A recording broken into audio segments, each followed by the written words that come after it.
Vous informer reste notre devoir le plus cher, mesdames et messieurs.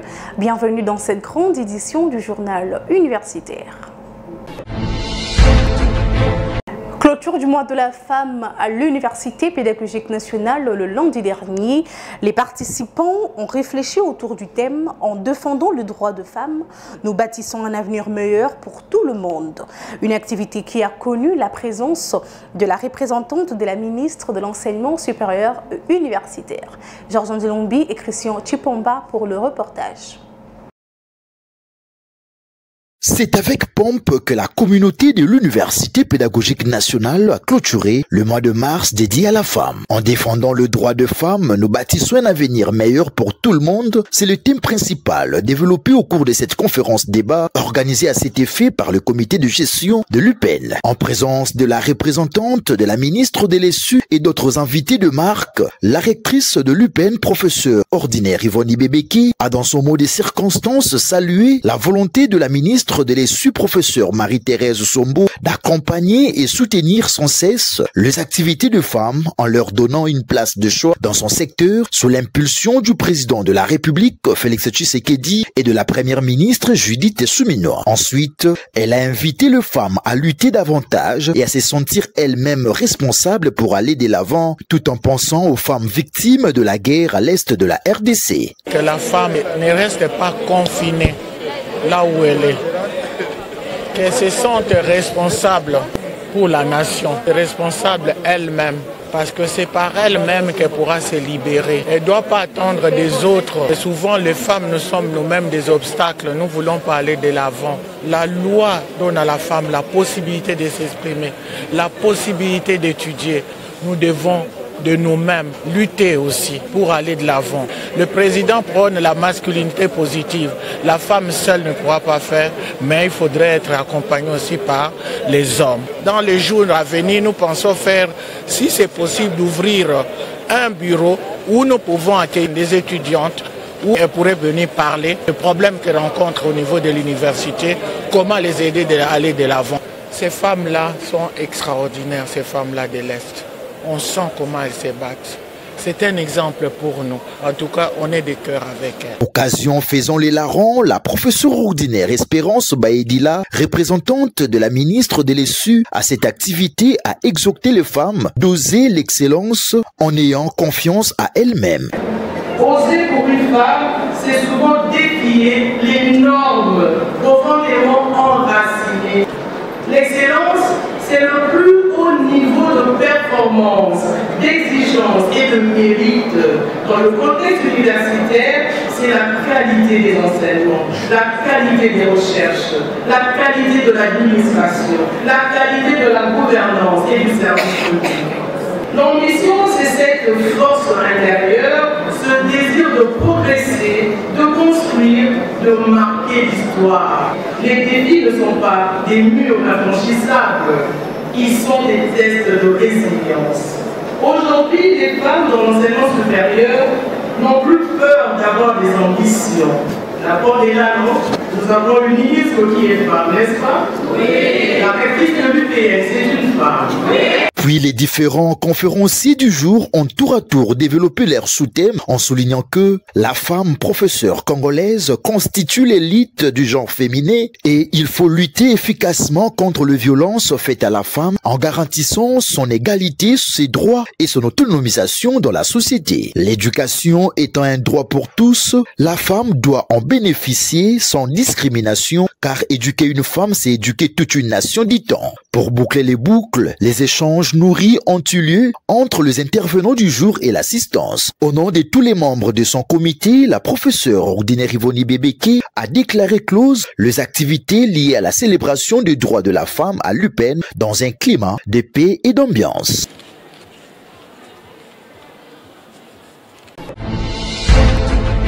Pour la résurgence d'un théâtre classique congolais écrit en langue française, dramatisation de Las Rassi, roman de Prosper Goubarika.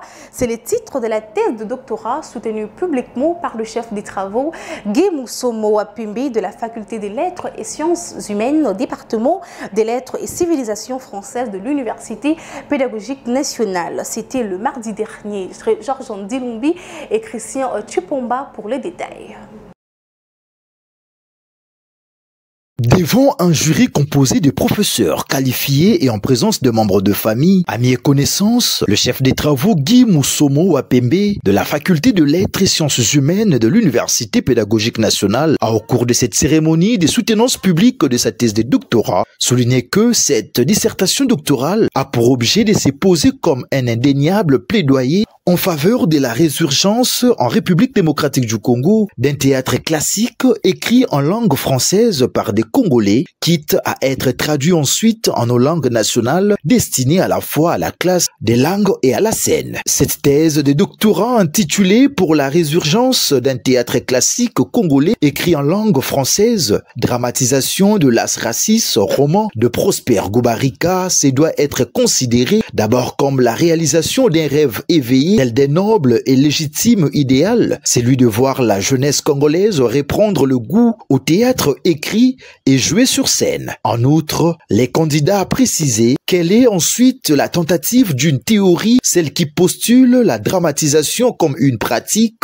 dramatique à part entière. Elle se pose enfin comme l'accomplissement d'une œuvre dans toute l'acception de ces termes. Aujourd'hui dans nos pays, le genre narratif à travers la nouvelle et le roman a le vent en poupe et pourtant le théâtre classique en langue française est en berne. Plus rien ne s'est faisant concrètement pour susciter des talents comme ce fut le cas vers les années 80 à marteler le récipiendaire Guy Moussomo. Par conséquent, l'adaptation dramaturgique d'œuvres narratives existantes reste une des meilleures pistes pour ressusciter le théâtre classique écrit en langue française. C'est tout l'enjeu de cette étude théorique et pratique, a-t-il conclu. Au terme de l'évaluation globale du travail par le jury et la délibération à huis clos, le chef des travaux Guy Moussomo a été proclamé docteur en lettres et civilisations françaises avec la mention la plus grande distinction. Pour lier l'utile à l'agréable, la rectrice de l'UPEN, professeure ordinaire Yvonne Bébéké, lui a conféré le grade académique pour la jouissance de son nouveau titre. Très heureux du résultat, le nouveau spécialiste en littérature est revenu sur la quintessence de sa thèse.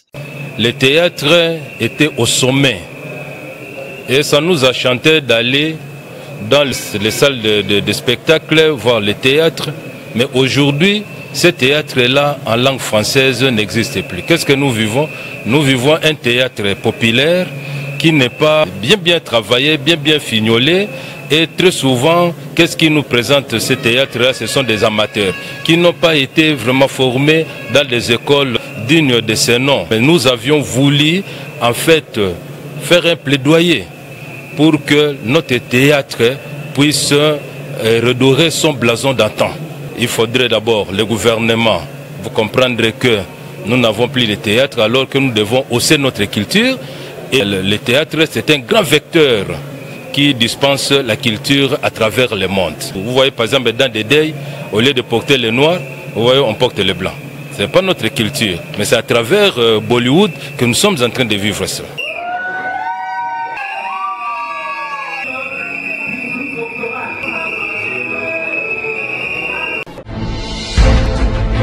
D'une thèse à une autre, toujours à l'Université pédagogique nationale, la chef des travaux, Angèle Kayembe, a également soutenu sa thèse de doctorat le mardi dernier, portant sur l'œuvre romanesque de Charles Djungu Simba, lecture marxiste. La plus grande distinction, c'est la mention obtenue par la candidate à l'issue de son évaluation par le jury. Une fois de plus, Georges Ndilumbi et Christian Tupomba. En soutenant publiquement sa thèse de doctorat à l'Université pédagogique nationale, Madame le chef des travaux Angèle Kayembe Badichimé de la faculté de lettres et sciences humaines, département de lettres et civilisations françaises de l'UPEN, a stipulé que, dans cette étude qui porte sur l'œuvre romanesque de Charles Djungu Simbaka, lecture marxiste. Il est question d'une explication marxiste, branche de la méthode sociologique de la littérature à l'œuvre romanesque de Charles Djungu Simba. La lecture marxiste est enrichie de la méthode stylistique afin d'examiner le moyen auquel a recouru l'auteur pour exprimer la lutte des classes. L'œuvre de l'auteur congolais choisi étant abondante, 3 de ses romans qui sont révélateurs de l'objet de cette étude ont été choisis, à savoir On a échoué, où l'écrivain met en scène les grands caïmans incarnant au Bali une dictature féroce qui finira par tomber suite à l'intelligence de son propre responsable de service de sécurité, Ndalumanga, qui utilise de méthodes exceptionnelles pour écraser adroitement la tyrannie. Autour du jour où le peuple a tellement souffert de la dictature, de la paupérisation, que les militaires s'associent à la population civile pour piller le vil du pays et ainsi récupérer ce que leur ont volé les dignitaires. Les romans s'achèvent sur l'évacuation des Occidentaux pour rejoindre leurs pays respectifs. Puis, la Majoire, dont les événements se déroulent en République démocratique du Congo. Les rebelles du M32 ont occupé l'est du pays avec comme capitale la ville de Goma. À Kinshasa, le général Sambaza sème la terreur. Ses gardes incarcèrent le professeur Baudouin Ouabariske. La guerre a tellement duré qu'il faut des négociations pour trouver un compromis afin que les belligérants aient tous droit à la Majoire. Les romans se terminent sur une note d'espoir car une délégation de Kinshasa se rend à Goma afin de sceller la réconciliation entre frères ennemis. Mais c'est pour autant que le peuple y trouve son compte? Non. C'est plutôt la fête pour le seul belligérant réconcilié. Un exposé qui a fait appel au jeu des questions et réponses entre les examinateurs et la candidate avant la délibération du jury à huis clos à l'issue de laquelle l'impétrante Angèle Kayembe a été proclamée docteur à thèse avec la mention la plus grande distinction. Pour la jouissance de son titre, la toge, l'insigne de l'UPEN et les diplômes lui ont été conférés par la rectrice de cet établissement, professeur ordinaire Yvonne Bébéké, dans une ambiance bon enfant. En sortant de la salle, la spécialiste en littérature a précisé ce qui suit. Charles Djungu Simba, c'était un grand observateur de la société. La société qui est considérée comme étant un grand livre dans lequel nous tous nous lisons. Mais la lecture faite par les écrivains a une dimension exceptionnelle. Charles Djungu Simba a puisé ses personnages dans la société. À part la thèse, il y a l'antithèse qui est la deuxième étape de la lecture marxiste. Et l'antithèse représente le peuple que nous sommes, vous et moi. Ce peuple qui a été marginalisé, ce peuple qui souffre pendant autant d'années. Des femmes sont abandonnées, les enfants sont délaissés, il y a des koulouna parce que l'État ne gère pas bien la population. Enfin, il y a la synthèse. La synthèse qui est une étape difficile à atteindre. Même dans la société romanesque, la synthèse n'existe pas. Parce que quand les belligérants se mettent ensemble pour la réconciliation, ils ont toujours la grosse part. Ils pensent à eux-mêmes, ils abandonnent la population. Alors je l'ai appliqué pour montrer à tous les lecteurs. Moi j'ai proposé la synthèse, donc les gens doivent se mettre ensemble pour trouver des solutions durables.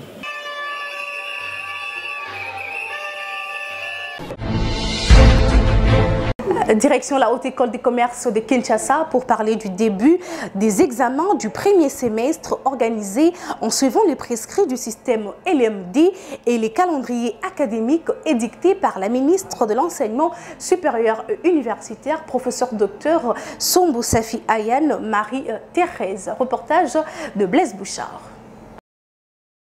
Conformément aux prescrits du système LMD et du calendrier académique établi par la ministre de l'Enseignement supérieur et universitaire, professeur Dr Sombo Safi Ayane Marie-Thérèse, la Haute École des commerces de Kinshasa a donné le go des examens du premier semestre, réunissant les étudiants de toutes ces filières ce mercredi 9 avril 2025. Répondant massivement à cette obligation académique, les étudiants de la Haute École des commerces de Kinshasa, que dirige le professeur Edson Nyonsaba Sebigunda, ont passé ces épreuves dans un climat de sérénité, une façon qui dénote les bonnes conditions réunies pour le déroulement des 10 examens, comme le souligne cette étudiante trouvée sur le lieu. En fait, nous sommes là pour passer les examens, nos premières sessions. Parce que c'est ma première année, je suis en L1, LMD, sciences commerciales. Donc nous passons des examens et c'est le premier jour de nos examens. Je veux donner une deux philosophies aux étudiants. Je me dis premièrement, comme disait mon père, que ce n'est pas l'institut ou l'université qui fait l'étudiant, mais c'est l'étudiant qui fait l'université. Je vais demander aux étudiants d'être sérieux, d'être focus sur ce qu'ils font et qu'ils aient déjà un objectif bien figé. Le milieu universitaire, il y a toutes sortes de personnes. Alors, il faut d'abord que toi-même, tu aies des ambitions et que tu aies un rêve. Si tu as un rêve, ce rêve sera de monter toujours plus haut. Comme moi, j'ai l'habitude de dire, tu finiras en beauté. Il y a lieu de rappeler que les autorités de la HEC Kinshasa ne ménagent aucun effort pour offrir aux étudiants un cadre d'apprentissage optimal, comme en témoignent encore ces images. Débutés ce 9 avril, ces examens du premier semestre vont se clôturer ce samedi 12 avril 2025. Parlons à présent de la collation des grades et prise d'armes à l'école de formation militaire EFO à Kananga le mardi 8 avril 2025. Les 36 sessions de formation ont été clôturées par le vice-premier ministre de la Défense, Gu Kabongo Mwadianvita. Plusieurs députés nationaux ont pris part, dont l'honorable rapporteur adjoint de la commission socio-culturelle, le député national André Mouchongo Machara, qui s'est dit satisfait de cette cérémonie. Suivez. Nous sommes ici à Kananga pour participer à cette cérémonie de collation des grades appelée communément cérémonie de prise d'armes pour la 36e promotion. Dans le cadre de cette cérémonie, nous nous sentons honorés. Ça, ce sont des renforcements des capacités, mais aussi une formation qui vient remplir, ajouter un nombre d'éléments qui sont censés défendre notre pays. Vous le savez très bien que la RDC fait face à une guerre nous imposée par le Rwanda.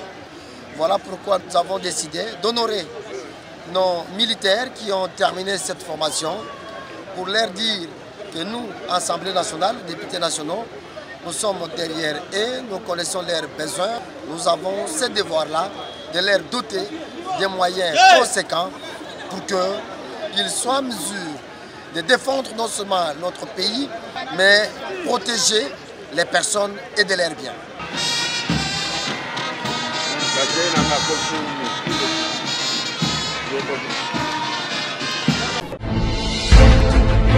Parlons de l'installation du nouveau comité des étudiants de l'Institut supérieur des statistiques de Kinshasa ce lundi par le comité de gestion de cet alma mater qui dirige le professeur Jean-Marcel Mbikaï Valongolou, témoin de cette célébration.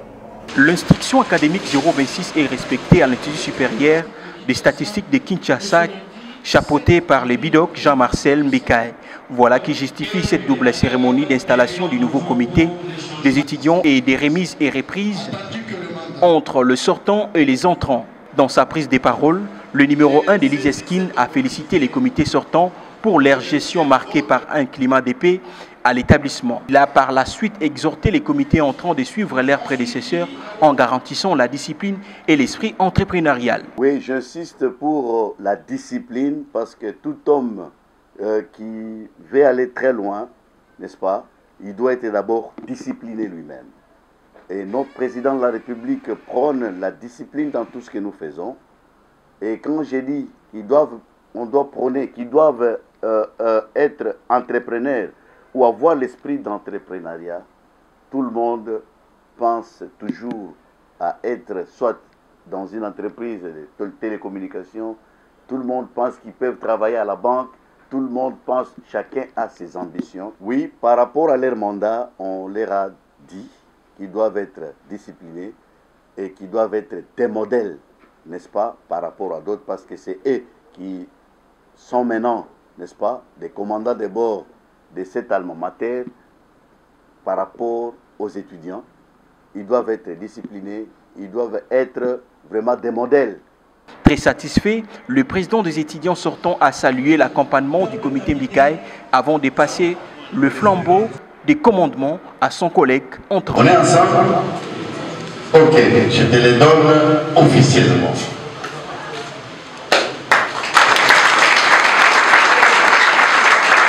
À cette occasion, l'étudiant Paul Esokola Kesokola, président élu, s'est exprimé en ces termes. Mesdames et messieurs, comme vous pouvez le constater, cette date du 7 avril 2025 marque l'achèvement d'une bataille électorale lancée le mercredi 26 et jeudi 27 mars. Nous adressons nos sincères remerciements à l'endroit du comité de gestion des l'ISESPI, chapeauté par le professeur ordinaire Jean-Marcel Mikaï-Pan, respectivement directeur général de notre alma mater, pour avoir organisé les élections des nouveaux membres de la coordination estudiantine, dans les délais prévus et dans le strict respect des principes démocratiques, d'une part, et d'autre part pour leur confiance placée en notre modeste personnalité. Nous leur réitérons notre soutien indéfectible et accompagnement à tout égard pour la concrétisation de leur plan d'action pour toute cette année académique 2024-2025. Tertio, nous remercions infiniment nos camarades étudiants pour les adhésions massives et inconditionnelle à notre vision, qui est les déclencheurs d'un nouveau départ à la tête de la coordination estudiantine de l'Institut supérieur des statistiques de Kinshasa. Cette cérémonie s'est clôturée dans une ambiance festive.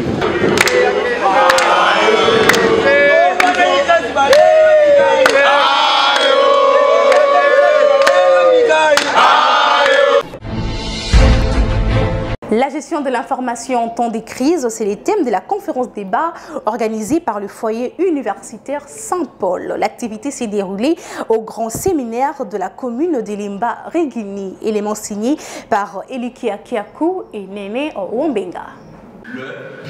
Plusieurs experts en communication et étudiants de différentes facultés ont pris part à cette conférence débat organisée par le foyer universitaire Saint-Paul sur la gestion des informations en temps de crise. D'entre les jets, le professeur Mounif, expert reconnu dans le domaine de la communication, intervenant du jour, a dans son speech relevé l'importance vitale d'une gestion de l'information en période de crise, en soulignant que une bonne gestion de l'information peut aider à prévenir des informations et à maintenir la cohésion sociale. Cependant, ces derniers met en garde la population sur les fake news car cette période sensible, beaucoup d'individus partagent les informations sans source fiable. Une pratique intolérable qui traîne une propagation rapide de rumeurs et de fausses informations dans les réseaux sociaux. Une série de questions-réponses entre les participants et l'intervenant a sanctionné cette conférence.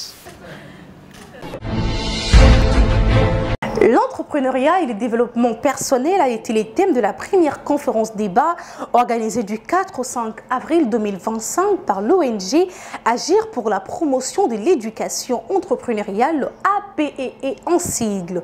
À cette occasion, le bal des étudiants a été aussi organisé au sein de l'Université des sciences et technologies qui a accueilli cette conférence. Nisha Kalunga et Blaise Bouchard pour les détails. C'est une messe scientifique axée sur l'entrepreneuriat et développement personnel organisée par l'organisation non gouvernementale Agir pour la promotion de l'éducation entrepreneuriale à l'Université des sciences et technologies qui s'est inscrite dans le cadre de l'une des branches de cette structure dénommée Académie d'entrepreneuriat pour le jeune. Durant 2 jours, plusieurs sujets ont été développés en ligne et en présentiel pour outiller les étudiants et autres personnalités avec les notions essentielles en rapport avec les 10 thèmes. Nous avions eu 2 intervenants. Il y a eu le coach Andreas qui a parlé sur comment créer et gérer sa petite entreprise. Il a parlé beaucoup plus de son expérience, mais aussi quelques conseils qu'il a donnés aux étudiants pour créer leur entreprise.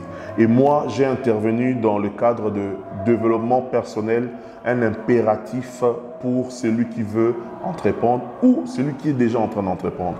En fait, dans mon exposé, j'ai beaucoup plus mis l'accent sur le fait que l'individu que nous sommes, qui veut créer une entreprise ou qui veut gérer une entreprise, il a des choses à faire, notamment combattre contre les ennemis de son progrès, les ennemis de son projet, les ennemis de son entreprise. Bref, ses ennemis à lui qui devra combattre. Après ces interventions et la remise des brevets aux participants, le coordonnateur de l'ONG APEE s'est exprimé en ces termes. L'ONG Agir pour la promotion de l'éducation entrepreneuriale a plusieurs branches, parmi lesquelles nous avons l'Académie d'entrepreneuriat pour jeunes. C'est un cadre dans lesquels nous formons les jeunes gens en matière d'entrepreneuriat. Quand nous disons jeunes gens, nous prenons des étudiants, des élèves, même les jeunes qui sont dans la vie professionnelle. On les forme dans le domaine de l'entrepreneuriat. Comment un jeune étudiant peut créer et gérer son entreprise? C'est possible alors qu'il est encore étudiant. Le développement personnel, c'est un impératif quand on n'entreprend ou soit pour entreprendre. Cette conférence qui a mis l'assistance au parfum de la connaissance est clôturée par le bal des étudiants de l'UCITEC, question d'orienter les nouvelles recrues sur l'éthique et déontologie académique. Notons que l'Université de sciences et technologies met à la disposition de ses étudiants des programmes ancrés sur le développement du leadership et l'entrepreneuriat pour préparer ses futurs diplômés à être des créateurs d'entreprises et de richesses dont la RDC a tant besoin pour son développement. Bouclons cette édition par la manifestation des étudiants de l'Institut national des arts de Kinshasa réclamant guest house et la salle de spectacle de 500 places servant des pratiques des étudiants et actuellement occupée par M. Baloufou Bakupa Kaninda. Les étudiants de l'Institut national des arts de Kinshasa, INA en sigle, sont montés au créneau ce lundi pour réclamer quelques locaux appartenant à leur alma mater situé au centre culturel et artistique pour le pays d'Afrique centrale sur le boulevard Triomphal. Ces futurs artistes formés pour redorer l'image de la République démocratique du Congo sur le plan culturel se voient en perte de la salle de spectacle de 800 places qui pouvait servir pour la pratique des étudiants et répétitions, ainsi que les guest house pour les professeurs visiteurs et les invités de marque de l'INA. Dans leur déclaration lue par Philémon Vava, président des étudiants de l'INA, ces étudiants acquisent le chargé de mission du Centre culturel et artistique pour le pays d'Afrique centrale d'être à la base. Monsieur Baloufou Bakumpa Kaninda agit avec trafic d'influence au nom de la présidence de la République en bloquant la salle de spectacle de 800 places et le guest house pour ses intérêts personnels. Les étudiants sollicitent l'implication personnelle du chef de l'État, chancelier des universités et instituts supérieurs pour que l'INA récupère ses locaux avant que le pire arrive et à la ministre des tutelles de s'impliquer pour trouver la solution. Nous, étudiants de l'Institut national des arts, avons constaté depuis l'inauguration ce qui suit. Le refus de remettre les clés de certains locaux, notamment les petits théâtres, la salle de 800 places et les centres d'accueil par M. Baloufou. Les provocations de ces derniers en cherchant à imposer son dictat dans les enclos, ignorant qu'il y a des institutions, l'Institut national des arts et les centres culturels artistiques pour les pays d'Afrique centrale. L'occupation des centres d'accueil par des personnes non connues par l'INA, certains qui louent des locaux et chambres dans les activités des centres culturels. Certains des cours sont en souffrance par le fait que M. Baloufou, chargé du centre culturel, continue de détenir les clés. Étant qu'étudiant en art, tous nos cours pratiques et ce qui devrait se faire sur scène, même face au public, ne se font pas. Toujours à cause des détentions de clés par M. Baloufou. Signalons que depuis le 14 décembre 2024, date de l'inauguration de cet édifice, l'INA n'a jamais occupé l'ensemble des locaux et salles disposées pour cette institution qui forme les artistes en RDC. Cette situation bloque le bon fonctionnement de l'INA. Plusieurs correspondants ont été envoyés aux autorités sans aucune suite favorable.